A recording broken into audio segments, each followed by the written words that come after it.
lấyประมาณใจโยมองโยมองประมาณแต่พรำเติมอับเติมปานลุยหมันแต่ไม่เอาลุยหมันหลายทลายเลยหลายทลายเลยยังหลายทลายอยู่มวยแหลมฟ้อนเลยหลังมวยแหลมฟ้อนล่างตาแผลเมื่อหน่อยอะไรตาจุดเปลี่ยนขึ้นมาหน่อยตาจุดเปลี่ยนสั้นมาหน่อยจุดเปลี่ยนส่งจุดเปลี่ยนนี่หนูมืออัพนี่ว่าจะเปลี่ยนโอ้ต้องคิวอาจจะเปลี่ยนบอกคิวอาจจะเปลี่ยนบอกตาจะเปลี่ยนจนกำลังการโลกเนี่ยคือมูลพรของโลกผมมูลพรของโลกโยตแปมพรสายยาไม่เลยอ่ะไม่เป็นแบบมือคือก็มาตาเอาจากมือเดียวอยู่ไว้ตาเอาจากมือเดียว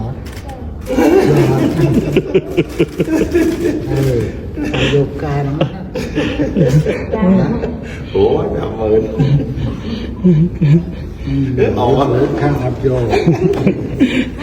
มาก็อยู่คือลองจริง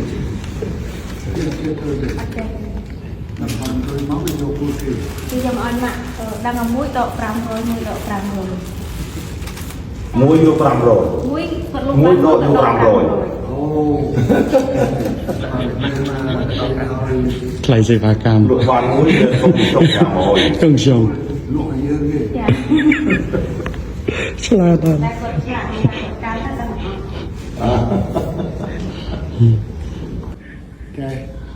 จะไอ้โยนลุยตาเลือยังเอาลุยอาบเอาลุยอาบมั้งบ่อยจังจังไม่ก่อยโยกาตาเทียบสอบกาตาแผลลมเทียบโอ้แต่แผลป้อนอ่ะแผลลมเทียบ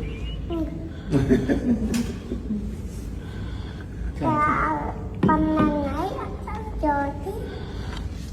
จังปาแต่ไอยบกาติดเอาเลยยุ่งติดสายเลยเพราะสายเลยดาใส่เลยที่เนี่ยผมอ้อยกาเนี่ยอ้อยยืดอ้อยลุยยืดยบกาติดเอาเลยหลังไม่หลังไม่นั่งสบายอ่ะท่านสบายอ่ะลุยตาเอาเหมือนกันลุยใจให้ท้อกับตาเอาจังอ้อยตาเอาจังอ้อยแต่ผมครับแม่บ้านมาได้เลยน้องอ่ะบ้านมาได้ลุยให้ใจท้อลุยใจกับไอ้นั่งมีลุยกันไหมจะซ้ำมีลุยหลังช้าเอาหนักมีหน่อยแต่ไอ้จะต้องมีลุยหลังช้าจักสองผมเรียนลุยฉันไหมลุยน้ำเมียนนะก็รับเลยเหมือนไปยังสลายอันนี้สตอคนไหน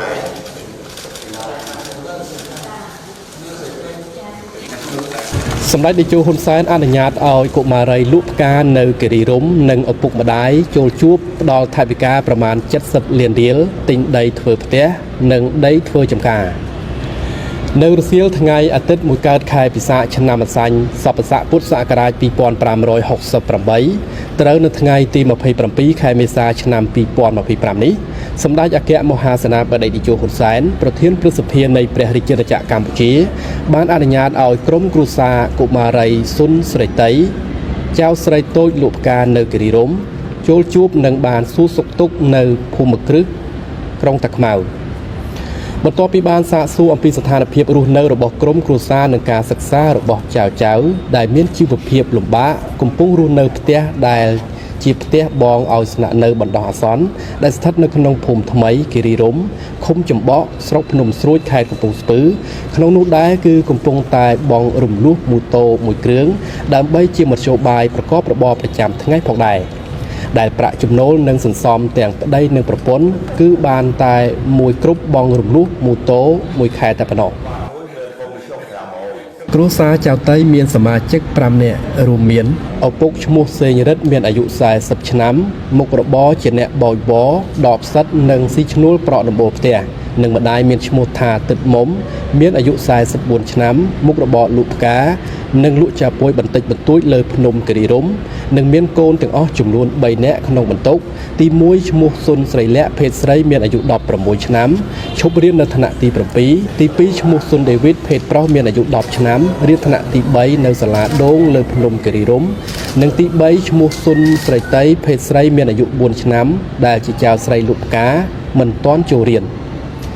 ឪពុកម្ដាយកុមារីស្រីតៃបានគោរពជម្រាបជូនសម្ដេចតេជោថាសុនស្រីតៃជាកូនឆ្លាតចាប់ពីពេលចេះនិយាយមកគឺនិយាយបានច្រើនហើយតែងតែទាយកផ្កាដែលម្ដាយក្រងរួចទៅលក់នៅតាម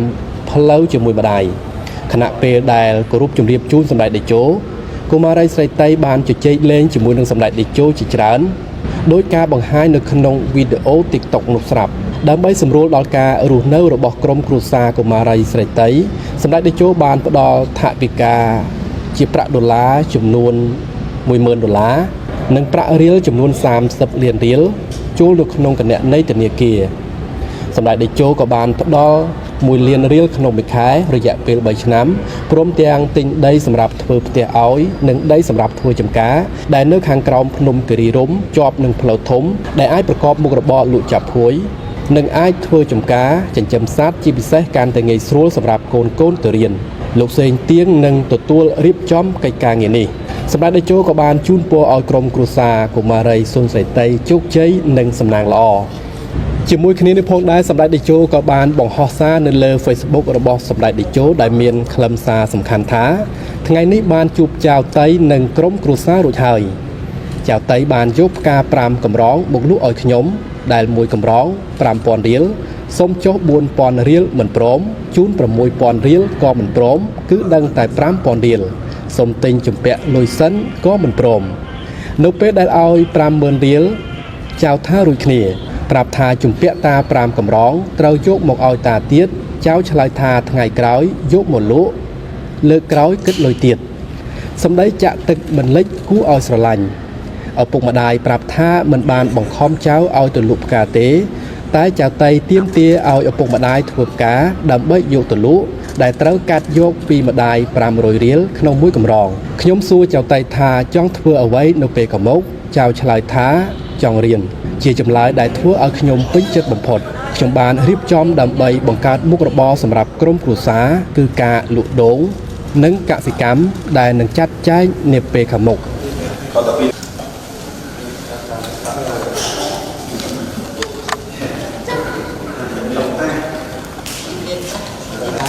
Nước lạnh tiêu hả?